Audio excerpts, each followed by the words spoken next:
Good afternoon friends. I hope आपकी preparation अच्छी चल रही होंगी। सो ये PYQ 2021 इस हम वीडियो में सॉल्व करेंगे। आई होप आपने लक्ष्य शीट कोड सीरीज के पिछले पार्ट्स देख लिए होंगे। These are very important as I told. Prelims is more about smart work और ये सबसे कॉम्पिटेटिव स्टेज है। इसमें सबसे ज्यादा लोग अपीयर होंगे, around 5-6 lakhs people will appear and only 9 to 10,000 students are going to write mains. तो this is a very tough stage. जैसे मैंने बताया कि अराउंड 30-35 क्वेश्चन ऐसे होते हैं जो इजीली नॉलेज से सॉल्व हो जाते हैं, पर आफ्टर दैट नॉलेज के साथ साथ कुछ ना कुछ कॉमन सेंस ट्रिक, लॉजिकल गेसिंग, कुछ ना कुछ PYQ जिसने एनालिसिस करा है उससे कुछ ना कुछ ट्रिक्स वगैरह लगानी पड़ती ही है मोस्टली। तो वो सारी मैं पिछले लक्ष्य चीट कोड सीरीज पार्ट में एक्सप्लेन कर चुका हूँ। इसमें हमने 2020 पेपर 1 के कुछ क्वेश्चन हमने लक्ष्य चीट कोड सीरीज के पार्ट्स में टिप्स और ट्रिक्स की हेल्प से सॉल्व करें हैं। बाकी इस वाली सीरीज में हम सारे क्वेश्चंस कवर करेंगे 1 to 100 कि सारे क्वेश्चन आप कैसे अटेम्प्ट कर सकते थे अगर आपने पेपर दिया है। तो मैंने ये टेलीग्राम ग्रुप पर भी ये पेपर डाला था। आई होप आपने पहले खुद से सॉल्व कर लिया होगा। ये फिर मैं सॉल्व कराऊंगा 2021। आई होप ये आपके लिए हेल्पफुल रहेगा। सो let's start. This is set ए। पहले हम करते हैं question number first. Consider the following statements. The governor of the RBI of India is appointed by central government. हाँ, RBI से भी जिसके भी चीफ होते हैं सेंट्रल गवर्नमेंट अपॉइंट करता है। This is correct statement. Then next, certain provision in the constitution of India give the central government the right to issue direction to the RBI in public interest. This is wrong. जब ऐसा question आता है red flag होता है कि constitution में certain provision provided given. This is a wrong statement. Constitution में mention नहीं, RBI एक्ट में मेंशन है कि जो गवर्नमेंट है सेंट्रल गवर्नमेंट को उसको RBI गवर्नर को डायरेक्शन दे सकती है। तो this is a wrong statement. Next third, the governor of RBI draws his power from the RBI act. जैसा कि बताया था ये दोनों कॉन्ट्रोडिक्टरी स्टेटमेंट है। सेकंड गलत है, थर्ड सही है। Option 1 C 1 and 3 would be correct. Next question, with reference to casual worker employed in India consider the following statement. अगर आपने लक्ष्य शीट कोड सीरीज देखी हो तो हमें मैंने बताया था उसमें अगर ऐसा ऑप्शन फॉर्मेट आता है तो हमें रेड फ्लैग मिल जाता है कि पॉसिबिलिटी है कि कोई एक ऑप्शन गलत हो सकता है। देयर इज द पॉसिबिलिटी, हम चेक करते हैं नहीं। दूसरी चीज ये बताई थी अगर सिमिलर टाइप ऑफ ऐसे वर्ड्स आ जाते हैं। आपने देखा होगा लास्ट 2018 में भी एक क्वेश्चन था, अ लिटिल ओवर 60%, NSSO सर्वे से रिलेटेड क्वेश्चन था एग्रीकल्चर लैंड। उसमें भी सेम ऐसे ऑप्शन बी और सी में अ लिटिल ओवर 60%, दोनों स्टेटमेंट में ये कॉमन वर्ड थे, तो उसमें से एक ही ऑप्शन सही था। तो अधिकतर यूपीएससी में अगर सिमिलर ऐसे बिल्कुल कुछ वर्ड सेंटेंस के सेम है दो ऑप्शन में, तो चांसेस है कि उनमें से एक ऑप्शन सही होगा। So let's start this question. With reference to casual workers employed in India consider the following statement. First statement क्या बोल रहा है? All casual workers are entitled for employees provident fund coverage. This is wrong. हमें पता है कि सारे employees नहीं होते। देयर आर सर्टेन लिमिट की कितना सैलरी होती है, उससे अबव सैलरी वालों को एम्प्लॉय प्रोविडेंट फंड में कवरेज होता है। तो this is a wrong statement. हम नॉलेज से भी कर सकते थे। गवर्नमेंट के प्रोविजन रूल्स है कितनी सैलरी प्लस वाले एम्प्लॉयज को प्रोविडेंट फंड में एंटाइटल होते हैं। This is wrong. Second, all casual workers are entitled for regular working hours and overtime payment. This is positive logical statement कि रेगुलर वर्किंग आवर्स होनी चाहिए और वो जितना एक्स्ट्रा करेंगे उसका over time payment. Logical common sense है। This is correct. Option 1 गलत हो जाता है और सेकंड करेक्ट है, तो first incorrect. Option B 2 and 3 would be correct. Next question, question number 3, which among the following step is most likely to be taken at the time of economic recession? Recession के time पे government को सबसे क्या करना चाहिए? Covid के time पे 2021 का पेपर सेट किया था और गवर्नमेंट ने फिस्कल मेजर इंट्रोड्यूस करे थे। गवर्नमेंट फंडिंग वगैरह बढ़ा दी थी। वर्ल्ड में भी कैश पे आउट हो रहे थे काफी। गवर्नमेंट ने एक्सपेंडिचर बढ़ा दिया था कि लोगों के पास purchasing power in the time of crisis increase हो, इकोनॉमी का पूरा स्लम्प ना हो। First question, cut in rate tax rate accompanied by increase in interest rate. This is wrong. Tax rate कुछ कट नहीं किया तो इंक्रीज इन इंटरेस्ट रेट नहीं कर सकते। If you will increase the interest rate, लोगों के पास मनी कैसे जाएगा? Boring would be become very costly. Second, increase in expenditure on public project. Right. Government, मैंने बताया था कि गवर्नमेंट जब इकोनॉमी डाउन हो जाती है, कीन्स जॉन मेनर्ड कीन्स ने बोला था कि जब इकोनॉमी डाउन हो उसको पुश करने के लिए we should increase the expenditure. तो कोविड में भी गवर्नमेंट ने मनरेगा का प्रोजेक्ट वगैरह बढ़ा दिए थे, काफी एक्सपेंडिचर करा था। This would be correct. Then C और डी भी देख लेते हैं। Increase in tax rate, this is wrong. अगर टैक्स रेट बढ़ा देंगे पीपल ऑलरेडी इकोनॉमिक क्राइसिस में और रिसेशन में चली जाएगी। Wrong.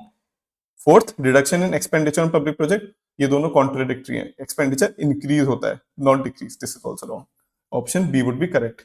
Next question 4, consider the following statement, other things remaining unchanged market demand for a good might increase, demand increase होगी जब, सिंपल बेसिक इकोनॉमिक्स में पढ़ा है, जब प्राइस डाउन होते हैं, किसी चीज का प्राइस लो है तो उसकी डिमांड ज्यादा होगी, क्योंकि प्राइस लो होने से लोगों के पास मोटिवेशन होता है उसको ज्यादा परचेज करने का, इसलिए सेल्स वगैरह इंट्रोड्यूस होती है मार्केट में। तो option 4 would be correct, if the price fall market demand, question पूछे मार्केट डिमांड इंक्रीज हो रही है तो प्राइस फॉल होगा, option 4 would be correct.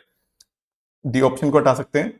First option क्या बोल रहा है, price of substitute increases, price of substitute for example T और कॉफी है, दीज आर सब्सटीट्यूट गुड्स, अगर उसका प्राइस इंक्रीज होता है, कॉफी का प्राइस इंक्रीज होता है तो सब्सटीट्यूट गुड है कॉफी, कॉफी का प्राइस इंक्रीज होता है तो लोग कॉफी के प्राइस के इंक्रीज की वजह से उसमें जाएंगे, टी की डिमांड बढ़ जाएगी क्योंकि people will not go for coffee, coffee नहीं पसंद करेंगे क्योंकि कॉफी की प्राइस इंक्रीज हो गई, तो demand for T will increase, तो प्राइस ऑफ सब्सटीट्यूट यानी कॉफी की प्राइस अगर इंक्रीज हो रही है तो टी की डिमांड इंक्रीज होगी, this would be correct. First option किसका करेक्ट है, इन दोनों में फर्स्ट ऑफ 4 करेक्ट आ रहे हैं। Next, the good is an inferior good and the income of the consumer increases, नहीं, इंफीरियर गुड है उसकी डिमांड कम होगी, अगर लोगों की इनकम बढ़ रही है, कंज्यूमर की इनकम बढ़ रही है तो they would go for product जो कॉस्टली होगा, जो अच्छे अच्छे गुची के बैग्स या लुई फिलिप ये सब जो कॉस्टली प्रोडक्ट होंगे उनकी डिमांड इंक्रीज होगी, और इधर क्वेश्चन क्या बोल रहा है, the good is an inferior good, नहीं, अगर इनकम इंक्रीज होती है तो इंफीरियर गुड की नहीं कॉस्टली गुड्स की प्राइस बढ़ती है, तो दिस इज रॉन्ग स्टेटमेंट। अगर हमने थर्ड भी डिलीट करा तो option A 1 and 4 would be correct. Next question. Question number 5. With reference to urban cooperative bank in India, consider the following statement. Option first क्या बोल रहा है, they are supervised and regulated by local boards set up by state government. This is wrong. State government नहीं, अलग cooperative body और RBI set करती है. This is a wrong statement. Second, they can issue equity share and preference share. They can issue, positive statement. First जिसमें ये गलत, answer is 2 and 3 only.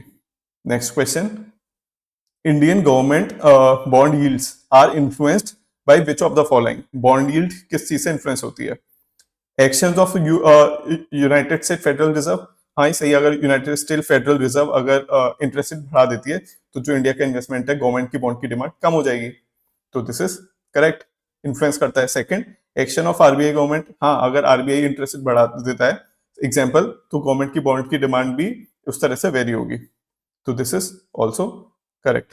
Third, inflation and short term interest rate, similarly bond yield का prices in तीनों economic factor से influence होगा, answer D 1, 2 and 3। Basic question है, ज्यादा सोचना नहीं इन क्वेश्चंस में। Seventh, consider the following, first question क्या पूछा, विच of the above can be included in FDI, FDI के अंदर क्या क्या आ सकता है, फॉरेनर का पैसा इंडिया में है, which of the option would be correct. First, foreign currency convertible bonds, correct, foreign currency आ रही है। Second, foreign institutional investment with certain condition, सही है, कुछ कंडीशंस इसलिए लगाते हैं कि ब्लैक मनी वगैरह ना हो, कुछ लिमिट्स वगैरह होती हैं, तो this is also correct. Third, global depository receipt, this is also correct, global बाहर की डिपॉजिटरी रिसीप्ट आ रही हैं। Fourth, non resident external deposit, non resident ही इंडियन सिटीजन भी होते हैं जिनका बाहर डिपॉजिट है, तो ये ऑलरेडी इंडियन ही माने जाएंगे, तो ये वाला option is incorrect, non resident external deposit would be wrong, ये फॉरेन एफडीआई में काउंट नहीं होता, option A 1, 2 and 3 would be correct. Next question number 8, consider the following statement, the effects of devaluation of a currency is that it necessarily, इसका मतलब ये है कि अगर $1 इज इक्वल टू 60 रुपीज है पर डिवैल्यूएशन हो गया, डिवैल्यूएशन यानी $1 इज इक्वल टू 70 रुपीज हो गया, तो यानी जो बाहर के लोग थे वो $1 में 60 रुपीज का प्रोडक्ट ले पाते थे, पर अब वो $1 में अमेरिकन सिटीजन 70 रुपीज का इंडिया का प्रोडक्ट ले पाएगा, तो यानी इंडिया के गुड्स और कॉम्पिटेटिव हो गए, उनकी डिमांड और बढ़ेगी क्योंकि अमेरिकन इजीली इंडियन के ज्यादा गुड्स बाय कर पाएंगे सेम अमाउंट ऑफ मनी में। First is improve the competitiveness of the domestic exports in the foreign market, this is correct, जैसा मैंने बताया कि फॉरेन में डिमांड बढ़ जाएगी क्योंकि वो सिमिलर अमाउंट ऑफ मनी में ज्यादा अमाउंट इंडियन प्रोडक्ट्स ले पाएंगे, तो फर्स्ट इज करेक्ट, यानी ऑप्शन ए या बी में से करेक्ट होगा। Second, increase the foreign value of domestic currency, जो डोमेस्टिक करेंसी की फॉरेन वैल्यू कम हुई है, इंक्रीज नहीं हुई, पहले वैल्यू 60 रुपीज थी डॉलर के मुकाबले, बट अब ओनली 70 रुपीज हो गई, तो वैल्यू कम हुई है. This is wrong. Option A would be correct. पहले ज्यादा वैल्यूएबल था, अब रुपी कम वैल्यूएबल हुआ. Next question. Question number ninth. Which one of the following effects of creation of black money in Indian has been the main cause of worry to the government of India? Government के लिए सबसे ज्यादा worry किस चीज का होता है? सबसे ज्यादा बिना सोचे समझे बता सकते हैं, टैक्स का. Government is most concern about tax. Question state option one, diversion of resources to the purchase of real estate and investment in luxury market. हाँ, ये सही बात है कि रियल एस्टेट में ब्लैक मनी सबसे ज्यादा डाइवर्ट हो रहा है, पर ये क्या इन सब चारों ऑप्शन में से सबसे इंपॉर्टेंट कंसर्न है? नेक्स्ट ऑप्शन देखते हैं. Investment in unproductive activities and purchase of precious stone, jewellery, gold etcetera. तो ये भी कंसर्न है, पर मेन कंसर्न क्वेश्चन ने पूछा ब्लैक मनी का क्या है गवर्नमेंट के लिए. Second, large donation to political parties and growth of regionalism. ये कंसर्न है, पर क्या ये मेन है? Next question. अब option D, loss of revenue to the state exchequer due to tax evasion. हाँ, ये वाला कंसर्न है. गवर्नमेंट का सबसे ज्यादा कंसर्न टैक्स एवेजन का है. मतलब अगर क्वेश्चन में आ गया गवर्नमेंट, दिमाग में सीधे आना चाहिए taxes. Loss of revenue to the state exchequer due to tax evasion.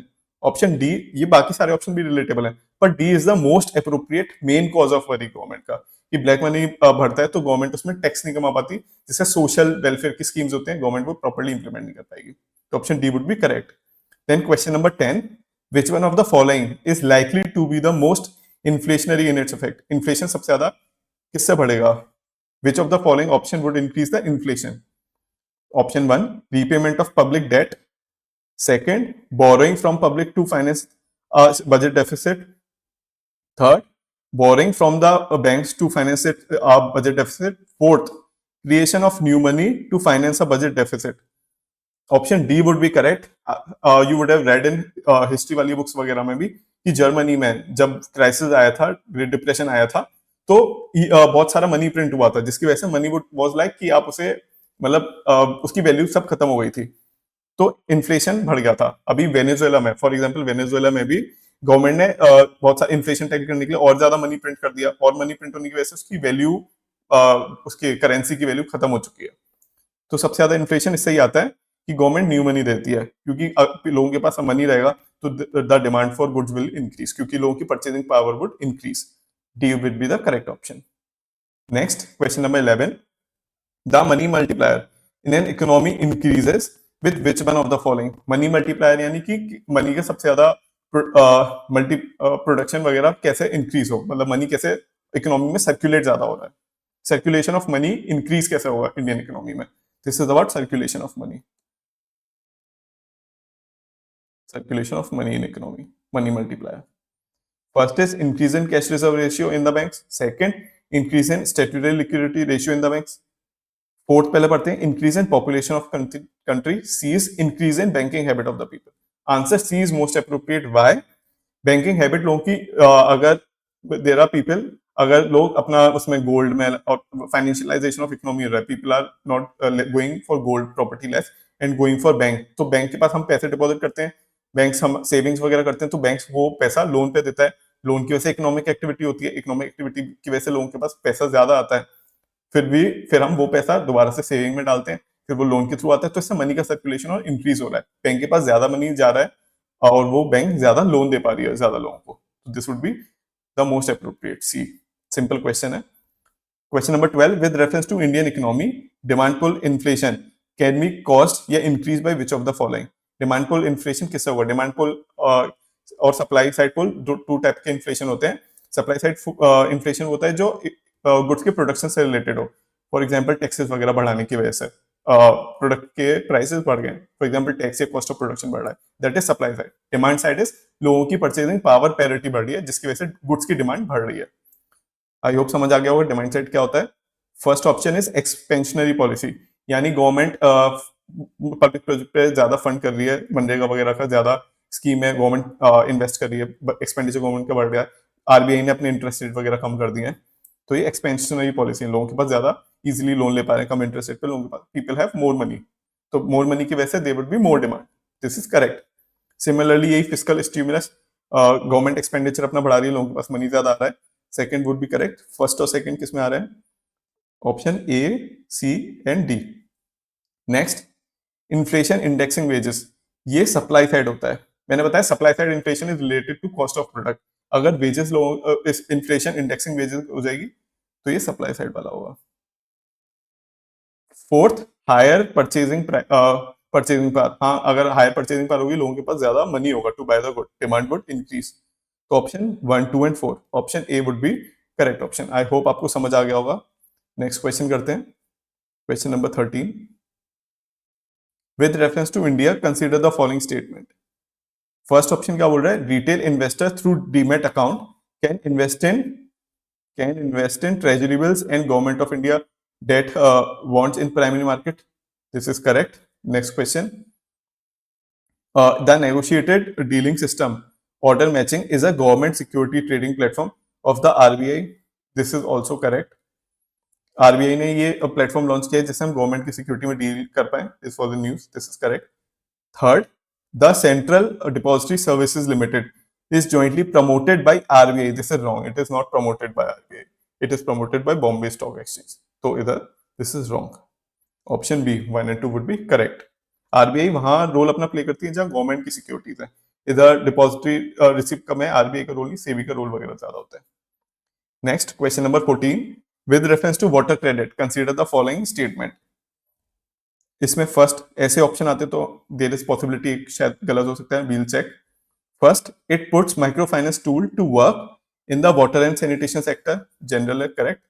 Next, it is global initiative launched under the aegis of World Health Organization and World Bank. मैंने बताया था अगर स्पेसिफिक ऑर्गेनाइजेशन का, इंटरनेशनल ऑर्गेनाइजेशन का नाम है, there is high possibility उसकी गलत होने के, क्योंकि ऑर्गेनाइजेशन यूपीएससी अधिकतर गलत पूछ लेता है. तो this is wrong. Third, it aims to enable the poor people to meet their water need without depending on subsidy. This is good positive statement. General. Option 1 and 3 would be correct option. Next, in India, the central banks function as the lender of last resort, usually refer to which of the following? Lender of last resort, RBI का function है, इसका meaning क्या है? First, lending to trade and industry bodies. गलत. RBI banks को lend करती है directly, फिर banks industry और उसको lend करते हैं. So this is a wrong statement. Next question. Providing liquidity to banks having a temporary crisis. This is correct.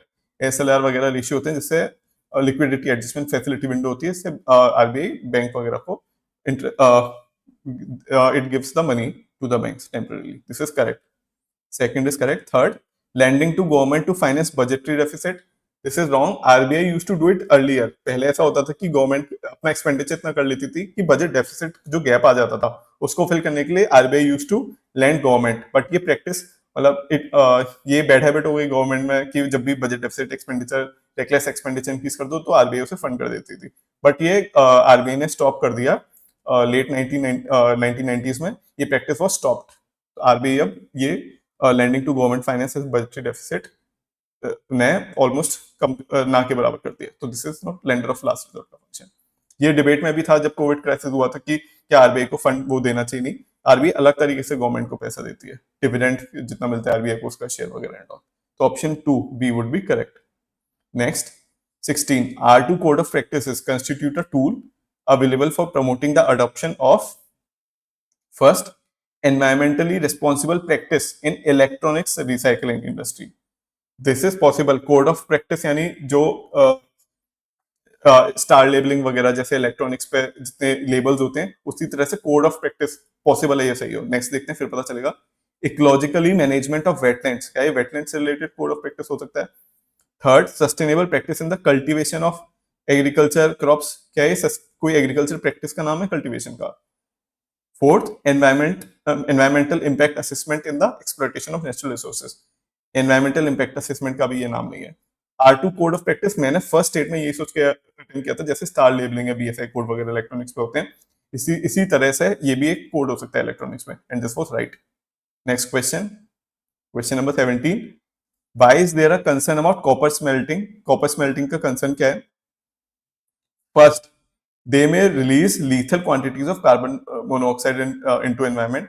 Second, the copper slag can cause can cause the leaching of some heavy metals into the environment.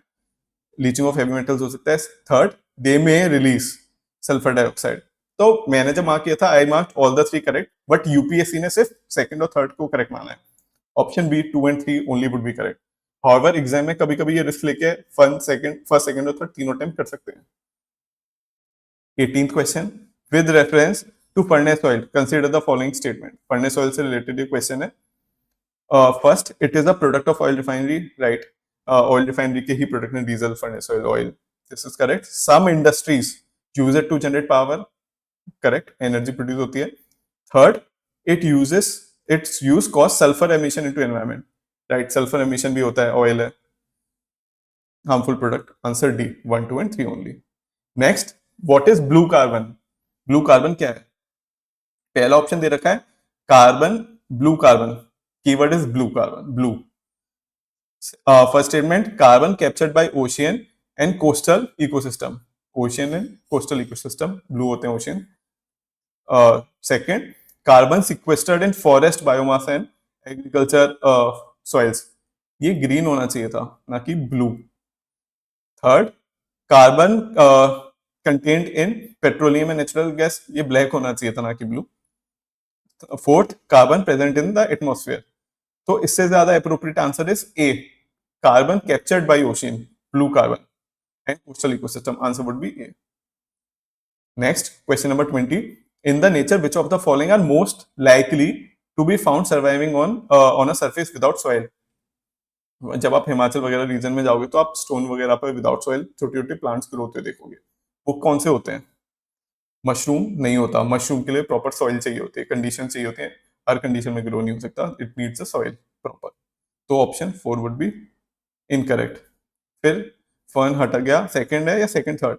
Second is लैकिन, third is most. तो ये दोनों option are correct. ये basic knowledge में ही पढ़ा होगा. हिमाचल वगैरह reason में जाओ तो स्टोन्स वगैरह पे ये without surface, without soil grow हो जाते हैं. Answer would be C 2 and 3 only. इतना रिस्क लेकर आपको थोड़ा नॉलेज पे अटेम्प्ट करना पड़ेगा. 21. Which one of the following is used in preparing a natural mosquito repellent. Answer is lemon grass. अगर आपने सुना है या पढ़ा है तो आप इसको अटेम्प्ट करिएगा, नहीं तो skip it. 22. Consider the following kinds of organism. ये है copepods, cyanobacteria, diatoms and foraminifera. Which of the above are primary producer in the food chain? अब प्राइमरी प्रोड्यूसर आया था डायोटम्स. ये 2015 से पहले यूपीएससी पूछ चुका है, वो साइकिल पूछ चुका है. ऑप्शन में था डायोटम्स वगैरह, क्रिटेशियन वगैरह की साइकिल. तो दिस इज करेक्ट. मुझे पता था प्राइमरी प्रोड्यूसर है. अगर हम थर्ड वाला ऑप्शन करेंगे तो आंसर वुड बी बी या सी में से कोई. देन फर्स्ट था कोपोड्स, सेकंड था साइनोबैक्टीरिया. बैक्टीरिया सबसे स्मॉलेस्ट माइक्रो, मतलब माइक्रो ऑर्गेनिज्म होता है, सबसे स्मॉलेस्ट एलिमेंट होता है हमारे माइक्रो उसका साइकिल का. तो दिस वाज करेक्ट. बैक्टीरिया की वजह से सबसे स्मॉलेस्ट एलिमेंट होता है और प्राइमरी प्रोड्यूसर पूछा है. प्राइमरी यानी सबसे बेसिक लेवल पे हो, इसकी वजह से सेकंड मुझे सही लगा था. Answer would be B 2 and 3. ऐसे थोड़ा कॉमन सेंस लॉजिकल गेसिंग करनी पड़ती है. Question number 23. Consider the following animals. First statement is hedgehog, marmot, pangolin.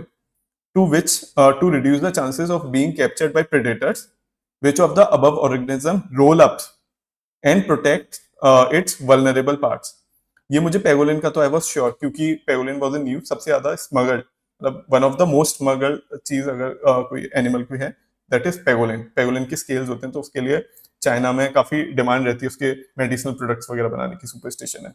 तो थर्ड का मैं श्योर था. आंसर 3 या 1 एंड 3 में से होगा. तो इसमें रिस्क लेके आप कोई भी अटेम्प्ट कर सकते हैं. Answer is 1 and 3. 1 एंड 3 दोनों सही हैं. Next, with reference to the New York declaration of forest, which of the following statement are correct. इसमें फर्स्ट स्टेटमेंट बोल रहा है it was first endorsed at the UN climate change summit in 2014. Chances है कि ये गलत है, सही है, देखते हैं नेक्स्ट ऑप्शन पढ़ने के बाद. Second, it endorses a timeline to end loss of forest. ये जनरल स्टेटमेंट है. यूएन डिक्लेरेशन ऑफ फॉरेस्ट है तो यही होगा पॉजिटिव. सेकंड किस में आ रहा है? ए और डी. देन उसके बाद it is legally binding international declaration.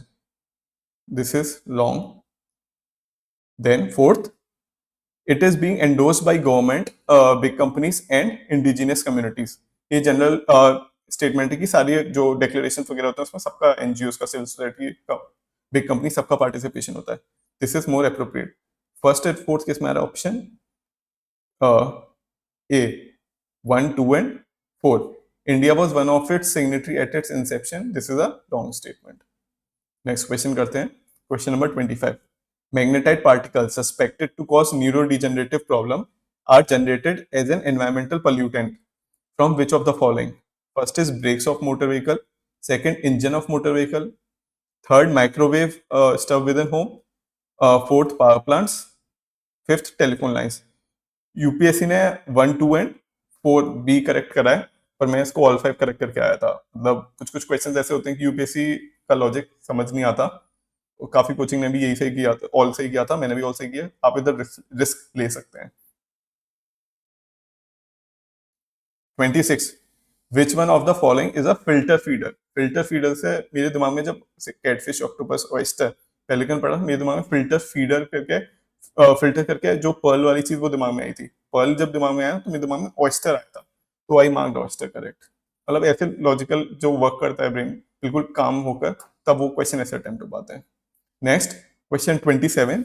In case of which one of the following biogeochemical cycles, the weathering of rock is the main source of release of nutrient to enter the cycle. Rocks में, weathering of rock में geochemical cycle का किस का ज्यादा वो chemical cycle होती है जिसमें रॉक का सबसे ज्यादा यूज हो? Carbon, nitrogen, phosphorus, sulphur. Rocks में सबसे phosphorus cycle will be the answer. ये एनवायरमेंट की आपने शंकर आईएएस या बेसिक एनसीईआरटी पढ़ी होगी, उसमें दिस वाज क्लियरली रिटन. ये क्लियरली से हो सकता है. Question number 28. Which of the following are detritivores, जो डेड डीकेइंग एनिमल पे फीड करते हैं? Select the following. इसमें ऑप्शन अर्थफॉर्म्स का हमें पता है, अर्थफॉर्म्स हमारी सॉइल में होते हैं, तो डेड डीकेइंग एनिमल्स में फीड करके उसकी सॉइल की प्रोडक्टिविटी इंक्रीज करते हैं. तो we all know it about earthworms, these are correct. तो ऑप्शन 1, सी या डी में से सही हो सकता है. सिमिलरली मिलीपीड्स भी से अर्थफॉर्म्स उसकी तरह होते हैं, अर्थफॉर्म्स की तरह होते हैं, तो इसका भी हमें पता है सही होगा अर्थफॉर्म्स. अभी ऑप्शन ए एंड डी में से था. Jellyfish, we know jellyfish plant उसमें सी में होती है, and jellyfish is not primary producer ये फूड चेन में.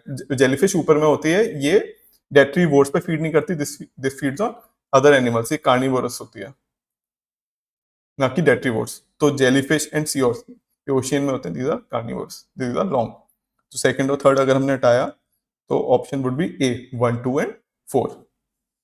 Sorry, 1, 3 and 5. Answer C. 1, 3 and 5 would be correct option. Next, the common carbon metric supported by UNEP has been developed for first, assessing carbon footprints of building operation. Second, enabling commercial farming. Third, enabling government to assess the carbon footprint. Fourth, assessing the overall carbon footprint caused by the use of fossil fuel by the world in a unit time. तो ये भी carbon footprint को major करने के लिए bye fossil fuel. अब इसमें हम ट्रिक ये वाली भी नहीं लगा सकते कि एनवायरमेंट का ऑप्शन है तो एनवायरमेंट करते हो, क्योंकि एनवायरमेंट इसमें भी आ रहा है, इसमें भी आ रहा है, तो वो ट्रिक तो लग नहीं सकती. बाकी इसका option A would be correct कि assessing the carbon footprint on of building operation around the world. ये क्वेश्चन मैंने अटेम्प्ट नहीं करा था, this was a tricky question. अगर आपने इसके बारे में सुना है तो ही attempt this question, otherwise skip this question. Next, question number 30. Which of the following have species that can establish symbiotic relation with other organism? कौन सी species है जो symbiotic relationship establish कर सकती है? First, Cnidarians. Second, fungi. Third, protozoa. Answer would be D. सारी ही ऐसी micro organism की species हैं जो और के साथ symbiotic relationship establish कर सकती हैं. Next, question 31. Interesting question. With reference to Chaucer Yogini temple situated near Morena, consider the following statement. अब सेकंड जैसे हम देखेंगे कि it is only circular temple in India. India में there are hundred thousands of temples, तो क्या बस एक 64 योगिनी टेम्पल ऐसा जो circular? This is logically common sense wrong. Second statement अगर हमने डिलीट किया तो इजीली सी 1 and 4 मार्क कर सकते हैं. Next, which one of the following ancient towns is well known for its elaborate system of water harvesting and management by building a series of dams and channelizing water into the connected reservoir? Dholavira, Kalibangan, Rakhigarhi और रोपर.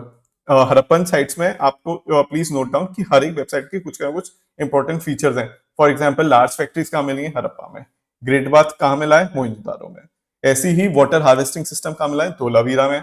अगर question पूछ लेता है ports कहाँ establish है, please right in the comment section की कौन सी Indus valley civilisation की कौन सी सिटी में ports were very famous for. Government ने उधर म्यूजियम भी बनाया, तो right in the comment section. Next question number 33, in the first quarter of 17th century, in which of the following was the factory of the English East India Company located? इसका answer बरोच, चिकागोर या तिरुचिरापल्ली इनमें से होगा। Select the correct answer using the code given below. Answer is one only. अगर आपको ये question पढ़ा आता है तभी अटेम्प्ट करेगा, नहीं तो इसमें ट्रिक्स वगैरह वर्क नहीं करेगी। This is a tough question. Next question number 34, from the decline of Guptas, Guptas का जब डिक्लाइन होने लगा था 3rd 4th सेंचुरी में के बाद, until the rise of Harshvardhan, in the early 17th century which of the following kingdoms were holding power in India, North India? North India में कौन पावर होल्ड कर रहे थे? तो option is Gupta of Magadh. ये मुझे करेक्ट स्टेटमेंट लगा क्योंकि गुप्तास का डिक्लाइन अगर हो रहा है, पर ऐसा तो नहीं होता कि बिल्कुल वैनिश हो जाते हैं गुप्ता के डिक्लाइन में। गुप्ता के डिक्लाइन में एक रीजन में जो मेजर होती है सेंट्रल अथॉरिटी वो डिक्लाइन होती है, पर उसकी गुप्तास की अदर अथॉरिटी जो प्रोविंसेस वगैरह में होती है कहीं ना कहीं वो सर्वाइव कर रही होती है किसी ना किसी रीजन में, मतलब कम पावर होती है बट फिर भी सर्वाइव कर रही होती है। तो इसलिए मुझे करेक्ट लगा था, तो मुझे ए या बी में से कोई करेक्ट ऑप्शन लग रहा था। फिर देन परमारस ऑफ मालवा, हाँ ये मुझे लग रहा था कि परमारस मालवा के रीजन में करेक्ट ऑप्शन लग रहा था, राजपूत से रिलेटेड है जो करेक्ट ऑप्शन हो सकता है। तो this was also I had a doubt, तो पर ये ऑप्शन मुझे गलत इसलिए लगा। परमारस तब आए थे जब राजपूत वगैरह आना स्टार्ट हुए थे, तो this was after Harshavardhan 6th century के बाद, तो this is wrong statement. Then Yadavs, the Yadavs of Devagiri, Yadavs of Devagiri भी 6th सेंचुरी के बाद अराउंड 9th सेंचुरी से लेकर 11th सेंचुरी, 8th सेंचुरी से लेकर 11th सेंचुरी समवेयर हियर, तो this is 5th also wrong. हम बात कर रहे हैं 3rd 4th सेंचुरी से 6th 7th सेंचुरी के बीच में, तो ये भी गलत। तो 2nd और 5th भी गलत किया, तो ये भी डिलीट हुआ। Option B 1 3 4 6 would be the correct statement. I hope आपको ये समझ आ रहा होगा। Next question number 35, according to Portuguese writer Nunes, the women in Vijayanagara empire, it was one of the greatest empire in India, were expert in which of the following. तो उस time पे सब लोग प्रॉस्पर हो रहे थे, विमेन को भी लिबर्टी थी, तो wrestling, astrology, accounting, soothing, women can do all. Answer D 1 2 3 4। Then question 36, with reference to Madanapalli of Andhra Pradesh, which one of the following statement is correct? Option C, Rabindranath Tagore translated national anthem from Bengali to English. ये answer है। आप इसको तभी attempt करिएगा if you know the statement, knowledge से, इसमें tricks वगैरह नहीं लगेगी। Then question number 37, consider the following pairs, historical places दिए और वेल नोन फॉर दिया गया है। फर्स्ट है बुर्जहोम, रॉक कट श्राइन के लिए फेमस है। Chandraketugarh, terracotta art. Third Gyaneshwar, copper artifact. ये भी अगेन नॉलेज बेस्ड क्वेश्चन है, अगर आपको आता है नॉलेज से, आपने पढ़ा है, then only attempt. Answer is D 2 and 3। Next 38, consider the following statement. First, it was during the reign of Iltutmish that Genghis Khan reached the Indus in pursuit of the fugitive Khwarazm prince. अगर आपने NCERT या तमिलनाडु की book history की पढ़ी होगी, basic statement है, सब में ये गिवन है। This was the easy statement, option 1 would be correct. A या बी में से करेक्ट होगा। Second, it was during the reign of Mohammad bin Tughlaq that Timur occupied Multan and cross the Indus. This is wrong, क्योंकि मोहम्मद बिन तुगलक का रेन 1351 तक था अराउंड, और जो इन्वेजन हुआ था तैमूर का, that was in late at the towards the end of 14th century. तो ये भी एनसीईआरटी से तमिलनाडु सब में गिवन है। चिंगिस खान तो तैमूर का इन्वेजन इज वेरी फेमस, तो this is wrong statement. Option A 1 only would be correct. ये सिंपल नॉलेज से हो सकता है, ये सब एनसीईआरटी तमिलनाडु की बुक में है। 39, कंसीडर द फॉलोइंग स्टेटमेंट।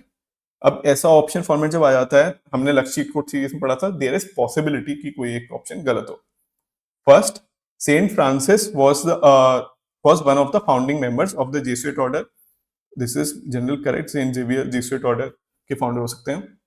उसके बाद पहले थर्ड स्टेटमेंट देखेंगे, the feast of Saint Francis Xavier is celebrated in Goa each year.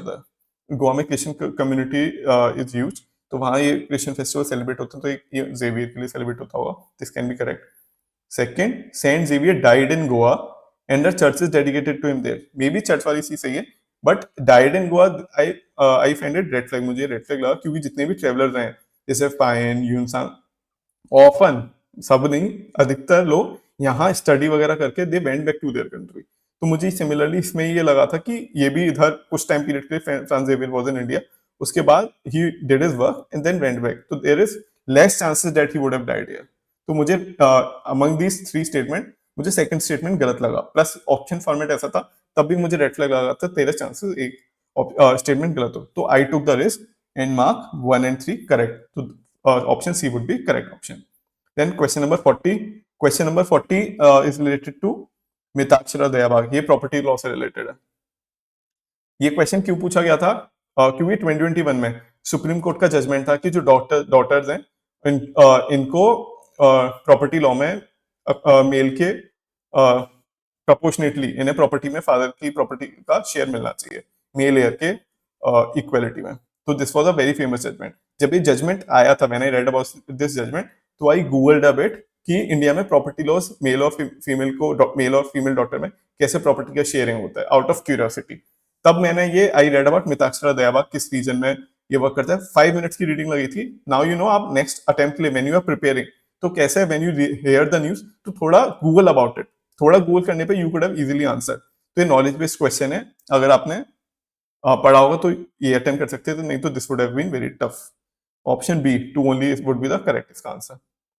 I hope समझ आ गया होगा कि आगे के लिए भी you would have gotten perspective कि कैसे यूपीएससी करंट अफेयर से क्वेश्चन उठा लेता है. तो करंट अफेयर से ही उस टाइम क्वेश्चन उठा लिया था, आउट ऑफ क्यूरियोसिटी आपने जिसने गूगल किया होगा वो ये कर पाया होगा. 41. With reference to the history of ancient India, Bhavabhuti, Hastimalla and Kshemishvara were famous for. Bhavabhuti is very very famous, NCERT books वगैरह सब में है. Is very famous author Kalidas की तरह, तो उन्होंने बहुत सारे प्ले राइट्स लिखे. Option B playwright should be correct. ये कॉमन सेंस नॉलेज से कर सकते हैं क्योंकि टेम्पल आर्किटेक्ट में there are very rare name history के जो जिनका वर्क हमें पता है. सिमिलरली जैन मॉन्क्स के भी अनलाइकली था और फिलोसफर भी बहुत अनलाइकली लगा. इसमें जितने भी अधिकतर पतंजलि है या बहुत सारे ऑथर्स के नाम है जिन्होंने प्लेज या फिर बुक्स वगैरह लिखे हैं. Answer would B play rights. 42. Consider the following statement.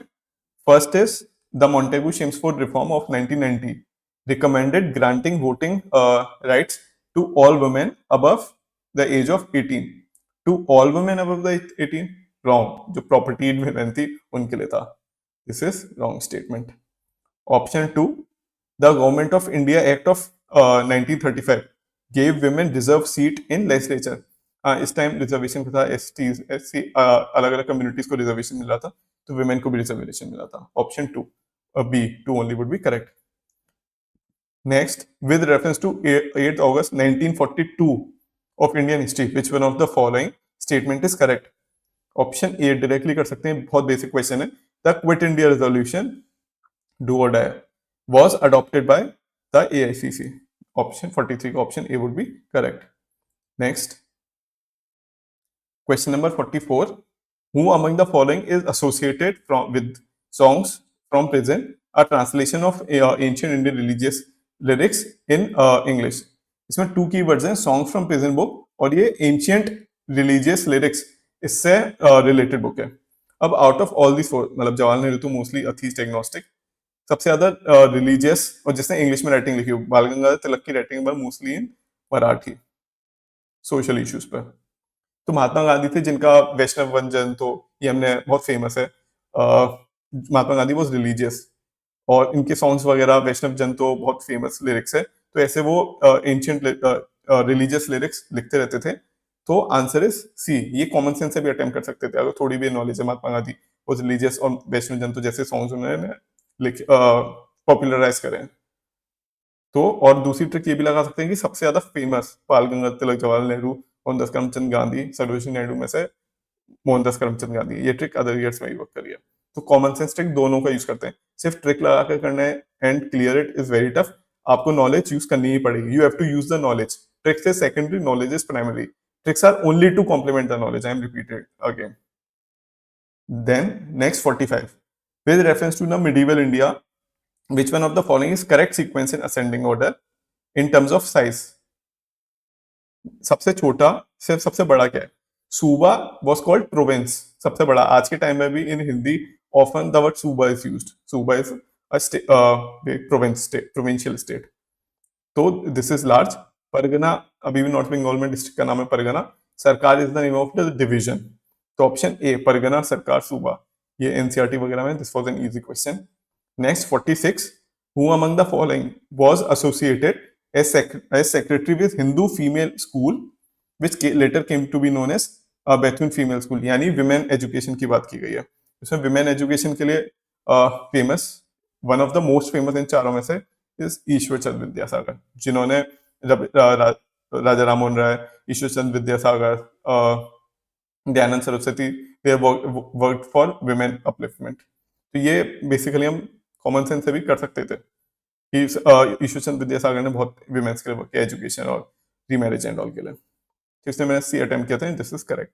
47.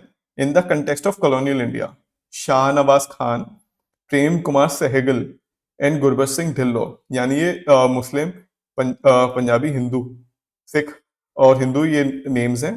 These are remembered for. Answer is officers of Indian National Army. जब उसमें इंडियन नेशनल आर्मी में ट्रायल हुआ था, तब इन तीनों का ट्रायल हुआ था, तो the whole population was mobilised. सारी कम्युनिटी के लोग एक साथ आ गए थे इनके ट्रायल में. तो this is very famous incident. Officers of Indian army के नाम है. Next, question 48. With reference to the Indian history, which of the following statement are correct? Question number 1. Statement 1. The Nizamat of Arcot emerged out of Hyderabad state. This is wrong. Second, Mysore kingdom emerged out of Vijayanagar empire. Vijayanagar empire उधर उसी reason में तुंगभद्रा के banks पर, हम्पी वगैरह and all. These are Bangalore में Mysore kingdom. Second is correct.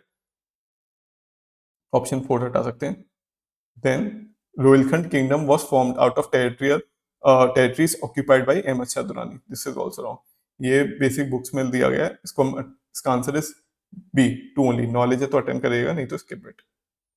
49. Which one of the following statement is correct? Ajanta caves lie in the gorge of Vaghora river. Sanchi Stupa lies in the gorge of Chambal river. Third, Pandulena cave shrines lie in the gorge of Narmada river.